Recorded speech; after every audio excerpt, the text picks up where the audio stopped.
Our motto is attitude, academics, athletics, in that order. The athletic department at Seaside High School's athletic director is Jason Boyd. Our athletic secretary and bookkeeper at Seaside High School is Jeannie Romine. Strength and conditioning coaches are Margie Leary in the fall and winter and Dan Leary in the spring. Athletic trainer is our volunteer from Columbia Memorial Hospital, Chad Rankin. And the Seaside District Health Specialist is Toby Boyd. The office phone number at Seaside High School is 738-5586. And you can contact me via my email, jboyd@seaside.k12.or.us. Weekly schedule updates, you can also find those at the Seaside High School Facebook page. We would appreciate it if you would log on to that page and like us. The fall head coaches for the 2017 season are head cross-country coach Frank Janik. This is Coach Janik's first year as head coach. Head football coach Jeff Roberts. Coach Roberts is returning as the interim coach for our varsity football program this year. Our head boys soccer coach John Chapman. This is Coach Chapman's fourth year as our head coach. Head girls soccer coach Josh Garhofer in his second year. And head volleyball coach in his first year in a temporary position is Eric Huntsman. And our head cheer coach in her second year is Kim Mount. Winter coaches this year are head boys basketball coach Bill Westerholm, which is beginning his 19th season. Our head girls basketball coach in his third season is Mike Hawes. And head cheer coach Kim Mount in her second season. This is the cheers competition season in the wintertime. And our head swim coach second season is Shane Spell. Our head wrestling coach in his third season is Dan Taylor. Spring coaches, head baseball coach Joel Derricks starting his 19th year. Head boys golf coach Jim Poach in his 14th year. Head girls golf coach Mike Verholst in his second year. Head track and field coach Jeff Kilday in his sixth year. And our head softball coach Corey Blacker in her second year.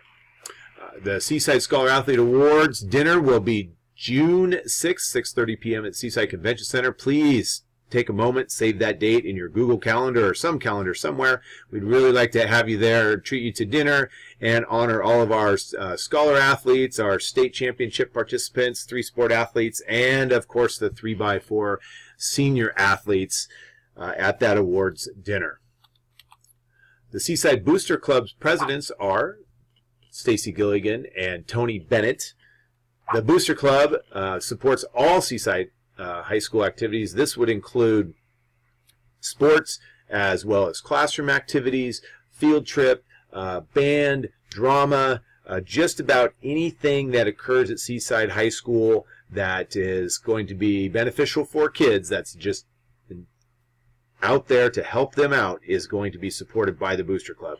Teachers, coaches, and club advisors go to the Booster Clubs several times during the year, apply for mini grants, and receive those donations in a grant to support their programs. If you'd like to be part of the Booster Club, please contact me.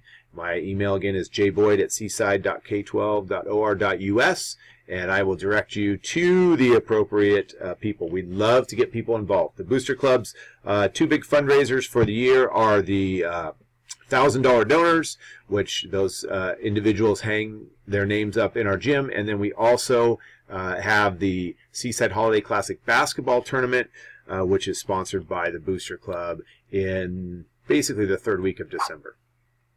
The first meeting of the month, or the meeting of the month, is the Wednesday, and that's would be the first Wednesday of every month, 4 p.m. at Seaside High School. We'd love for you to get involved. If you can't get a hold of me via email, just show up, and we'd love to see you there. Participation fees, again, this year would be $125 per athlete, $500 per family. So basically, if you have two kids and they play a fall sport and they both play a winter sport, your spring sports would be free. This year, the activity fee, again, is $25, but what is different is if you pay your activity fee prior to the registration date on August 15th, bring your receipt of that activity fee, and your son or daughter will pick up their student body cards right after they get their school picture taken. Payment for fees are due before athletes participate, and those fees can be paid online or through the athletic department office. Transportation. Seaside School District believes that we should transport our students to and from all activities.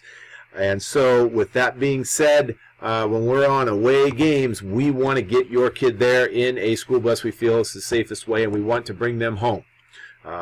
Any variations from that needs to be approved by the principal. So if you would like to pick your child up afterwards and you are going to send them with somebody other than you, that request needs to be made out in writing 24 hours in advance. If you want to pick up your child from a contest, say we're at Scappoose, and it's a Friday night, you're not riding home with the bus, you just need to verbally communicate with the coach after the contest that you will be taking your child. The yellow, blue, and brown buses will take kids to Broadway on a daily basis for practices if they are practicing over there. It is an athlete's responsibility to get all the proper signatures and then provide that information to the coach and the bus driver. Make sure that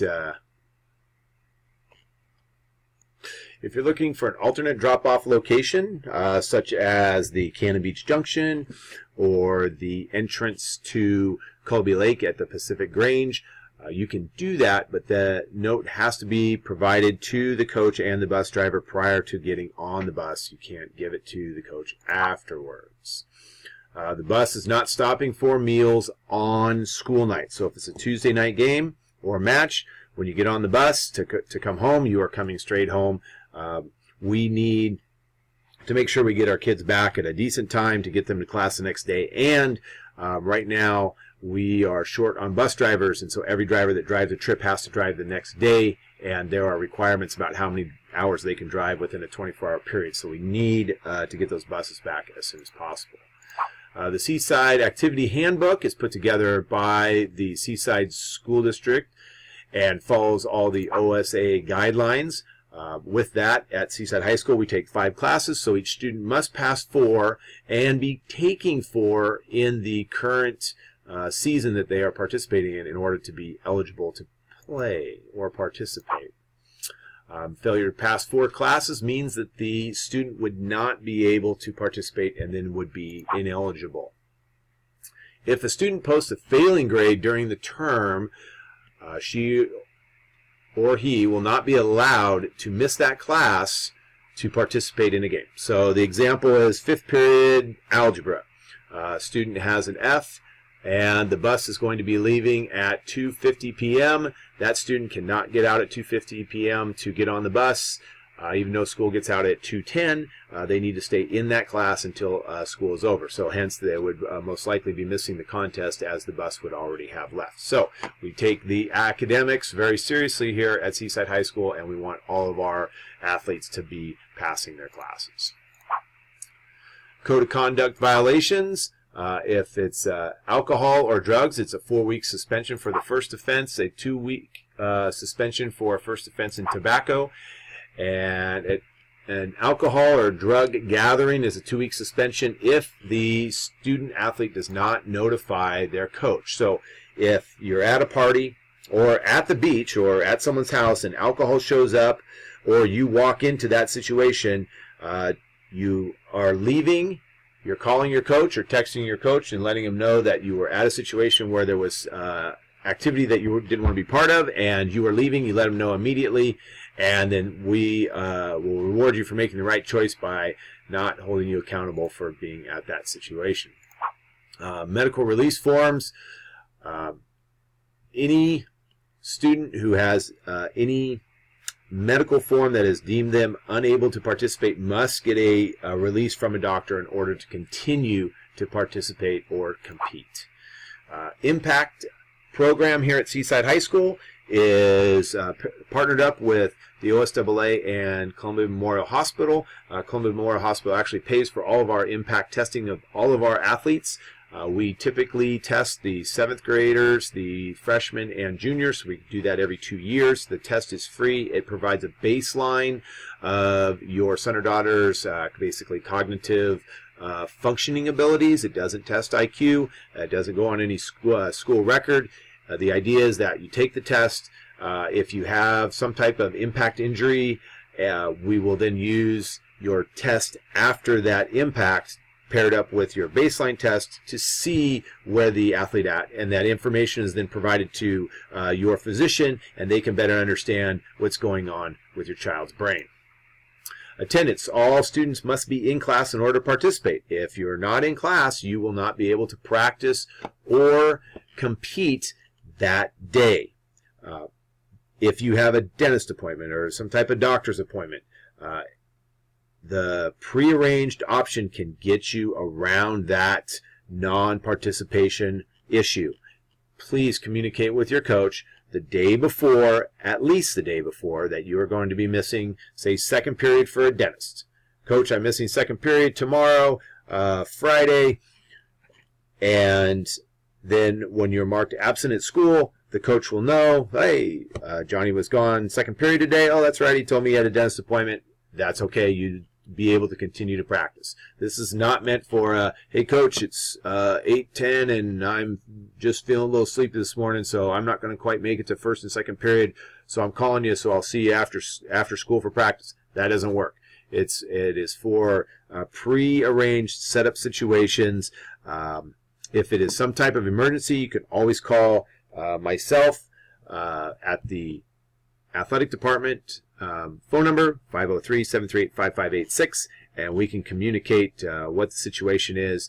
We take each case on an individual basis, but basically the blanket rule is that if you're not in class, you're not participating.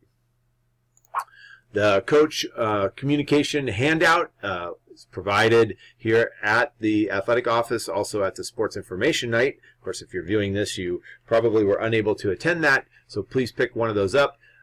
Basically, the hard and fast rule that we have is let the players play, let the coaches coach, let the officials officiate, and fans need to stay positive. If you have an issue with, you don't like what's happening with one of our programs, please contact the coach and set up a meeting. That after a contest or before a contest is not a good time. After you've communicated with the coach, if you feel that they're not coming through with what your requests are, or they're not listening to what you're saying, feel free to communicate with me, and we can see if we can solve the issue. Admission to contest this year for varsity and JV contest held at Broadway Field in the fall or at Seaside High School will be $6 for adults, $4 for students, $20 for a football field pass for varsity games. Students with their ASB card, and remember I said if you have your activity fee paid on picture day that you can get your ASB card right away, are free. Senior citizens must obtain their free pass from the athletic office, but anybody 62 and over, we encourage them to come to our contests. If you'd like a season pass, you can see those listed here. The best one is the all-year family pass. $150 gets you into all of our regularly scheduled contests, but does not include some of the tournaments, endowment contests, or playoff contests. It's still a really good deal. The athletic department survey at the end of every season, your coach will be providing you with a survey to fill out. We use that information to further improve our programs. If you did not get a copy and you would like to fill one out, they're always available in the athletic office. The Seaside High School official website is seaside.k12.or.us. All of our schedules are most easily accessed at coopaleague.org. For the latest schedule changes, please click on the Notify Me under the coopaleague.org website. Sign up for either text, email, or phone call messages, so when we make a change here in the athletic office to the schedule, you will know what's happening immediately. baseball, softball. This is great, especially for those sports as they change dramatically with the rain. If you want to know if your son's getting on a bus to go to Corbett today or if they're staying home to practice, or same with your daughter, if you sign up for that Notify Me, you will find out if games are on schedule or canceled. Again, we'd encourage you to like us on Facebook. And this year, if you are on Twitter, you can follow me at Jason Boyd, SHSAD, and I will be providing updates for games and contests as they happen live. The OSAA website, you can find our schedules as well there. And the NFHSnetwork.com is the location of our Seaside Student Broadcast Network, where you can actually watch our contests that we are broadcasting for, with our student production team. Currently, that is happening mostly in the wintertime. We are working to expand our coverage to include fall and winter and spring sports also. School calendar, the big breaks this year in the fall, the Thanksgiving break. In the winter, you see the holiday break. Wrestling and basketball contests will be scheduled during that time. And spring break, everybody's favorite, baseball and softball contests will be occurring during that time. The softball team actually has their tournament the Monday and Tuesday of the spring break week. Big dates for seniors and somewhat for juniors, but you can see there SAT date conflicts and ACT date conflicts. If you are planning on taking those, please try to plan ahead. If your son or daughter is in a varsity sport, ones that typically extend their seasons, you don't want to get in the situation where you have to choose between a varsity volleyball playoff contest and an ACT date. So please check those and sign up for the ones that are appropriate for your son or daughter. Again, as I was mentioning before, at each contest or game or match, there's 4 duties. There's the player, the coach, the referee, and the spectator. Most of us sit in that spectator role. We want you to cheer positively for our team, cheer positively for the opposing team, cheer positively for your son or daughter. Do not cheer negatively. Do not provide the coaches with criticism and feedback during the contest. It only heightens their anxiety out on the field, not only of the coaches, but of the players. And if our kids are not having a nice, clear mind to be able to concentrate on what they're doing, they're not going to be performing at their best. So, this is the end of our short video here. I want to thank you for watching this today. I'm sorry that you were unable to attend the meeting, but at least you got the opportunity to kind of get the gist of what's happening. Please make sure you contact your head coach if you were unable to attend the parent meeting. It is very vital that they provide you with some key information to keep you in the loop with what is happening with your son and daughter. And thank you so much for watching this video, and we look forward to seeing you out on the field, the court, or the pool this year. Go Goals!